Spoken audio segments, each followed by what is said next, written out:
Hai, welcome back to my channel. Selamat datang di channel ini. Teman-teman semua pasti berseri. Mari belajar dan berbagi ilmu. Semoga bermanfaat hingga bertemu ilmu baru. Jangan lupa like, comment, and subscribe ya. Pada kesempatan kali ini, saya akan mempresentasikan hasil analisis dan refleksi tentang asesmen pembelajaran serta lingkungan belajar yang aman dan nyaman bagi peserta didik. Asesmen yang telah saya terapkan di kelas ketika melakukan observasi di kegiatan PPL 1 ada 3. Yang pertama, asesmen diagnostik. Asesmen diagnostik adalah penilaian yang dilakukan di awal proses pembelajaran untuk mengetahui sejauh mana pemahaman dan kemampuan siswa sebelum materi diajarkan. Tujuannya untuk melihat tingkat kemampuan siswa dan mengetahui bagian mana yang perlu diperhatikan atau diperbaiki dalam pembelajaran. Berikut ini asesmen diagnostik yang saya berikan dalam bentuk quizzes.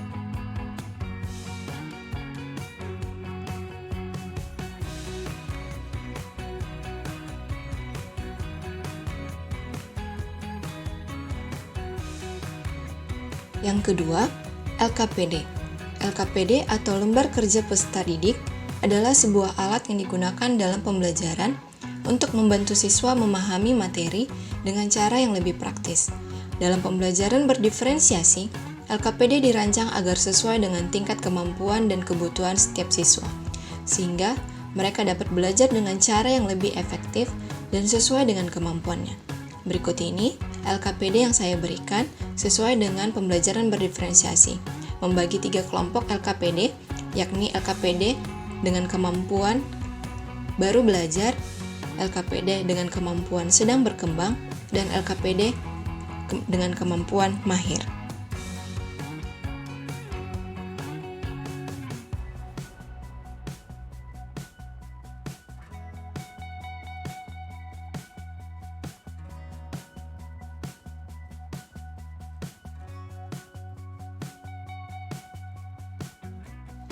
Dan yang ketiga, asesmen formatif.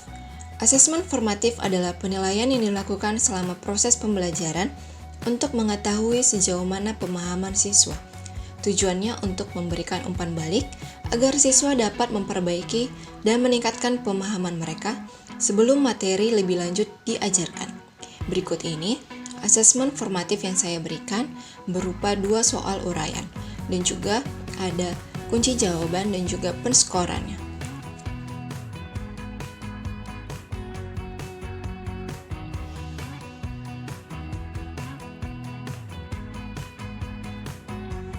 Pada kegiatan PPL 1, saya mengajarkan materi sistem pertidaksamaan linear 2 variabel dengan langkah-langkah terencana, dimulai dengan asesmen diagnostik untuk mengetahui tingkat kemampuan peserta didik, yang kemudian digunakan untuk mengelompokkan siswa ke dalam 3 kategori, baru belajar, sedang berkembang, dan mahir.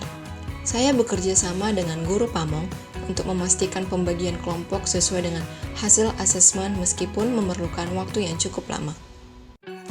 Saya menerapkan prinsip teaching at the right level dengan memberikan 3 jenis LKPD yang disesuaikan dengan tingkat kemampuan masing-masing kelompok.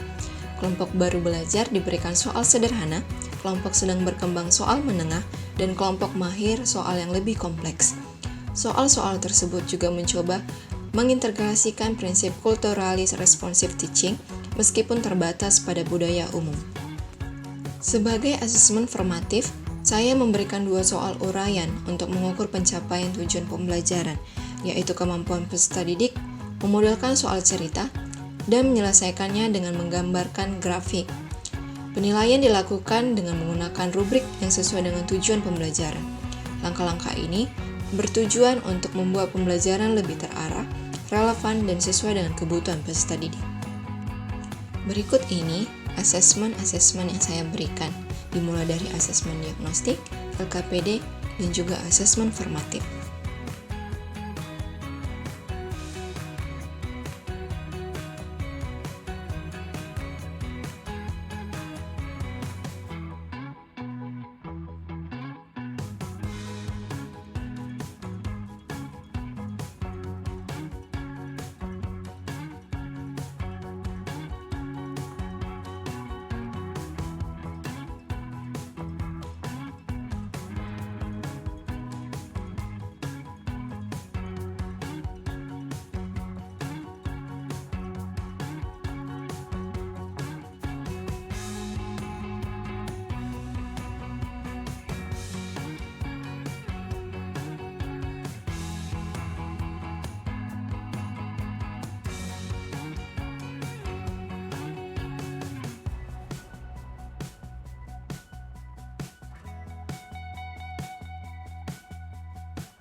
Asesmen yang saya lakukan pada kegiatan PPL 1 tidak hanya untuk mengukur kemampuan peserta didik, tetapi juga memberikan ruang bagi mereka untuk memberikan umpan balik.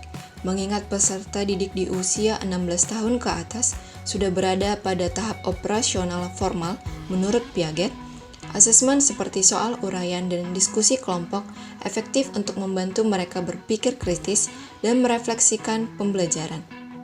Diskusi kelompok memungkinkan mereka saling mendukung, berbagi pandangan, dan memberi umpan balik mengenai soal, materi, dan pendekatan pembelajaran. Selain itu, dalam perkembangan sosial, peserta didik di usia 16 tahun ke atas sedang membangun identitas dan mencari pengakuan sosial. Pembagian peserta didik ke dalam kelompok berdasarkan kemampuan memungkinkan mereka saling belajar, mendukung, dan meningkatkan rasa percaya diri melalui interaksi sosial yang bermanfaat. Mereka juga dapat memberikan umpan balik terkait pembagian tugas, komunikasi, dan kontribusi dalam kelompok.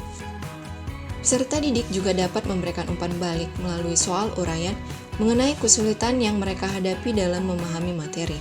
Dengan rubrik penilaian yang jelas, mereka dapat mengevaluasi pencapaian pembelajaran dan memberi masukan terkait metode pembelajaran atau pembagian kelompok. Secara keseluruhan, asesmen yang saya berikan menjadikan pembelajaran lebih interaktif, partisipatif, dan responsif terhadap kebutuhan peserta didik. Lingkungan belajar yang aman dan nyaman selama proses pembelajaran di dalam kelas. Berdasarkan pengalaman saya saat PPL 1, saya menyadari bahwa kebutuhan peserta didik akan lingkungan belajar yang aman dan nyaman belum sepenuhnya terpenuhi. Lingkungan belajar yang ideal tidak hanya melibatkan fasilitas fisik, tetapi juga aspek sosial dan emosional yang membuat peserta didik merasa diterima dan dihargai. Di SMA Negeri 39 Jakarta, saya menemukan adanya kesenjangan sosial antara peserta didik reguler dan inklusi, di mana peserta didik inklusi sering dijauhi dan dijadikan bahan tertawaan, menunjukkan bahwa kebutuhan sosial dan emosional mereka belum terpenuhi.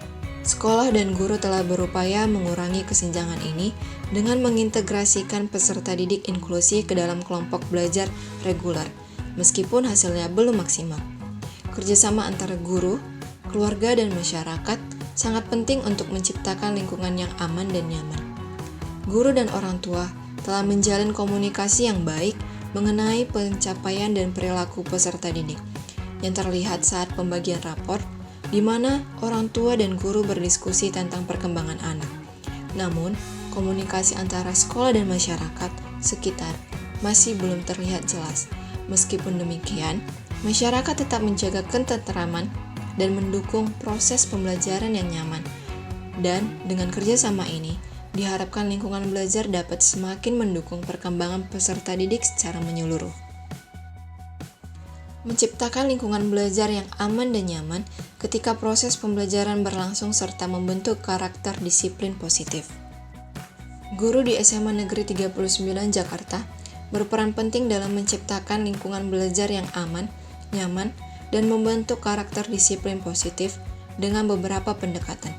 Guru membangun hubungan yang positif dengan peserta didik, menciptakan rasa saling menghormati dan penerimaan, serta menetapkan aturan kelas yang jelas dan konsisten untuk mengajarkan tanggung jawab atas perilaku.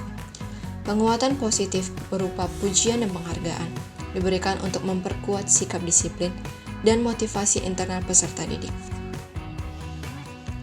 Kesimpulan, selama PPL 1, asesmen digunakan untuk mengukur kemampuan peserta didik dan memberikan ruang refleksi.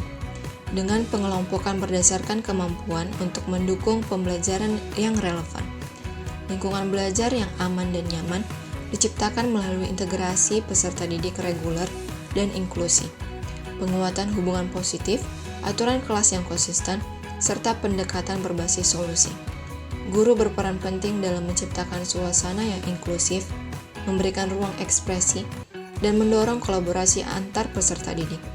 Kerjasama antara guru, keluarga, dan masyarakat menjadi kunci dalam mendukung pembelajaran, menciptakan suasana yang kondusif, dan membentuk karakter disiplin serta tanggung jawab peserta didik.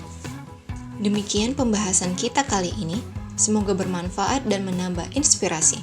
Terus belajar, jangan pernah berhenti. Jangan lupa like, comment, and subscribe. Bye-bye!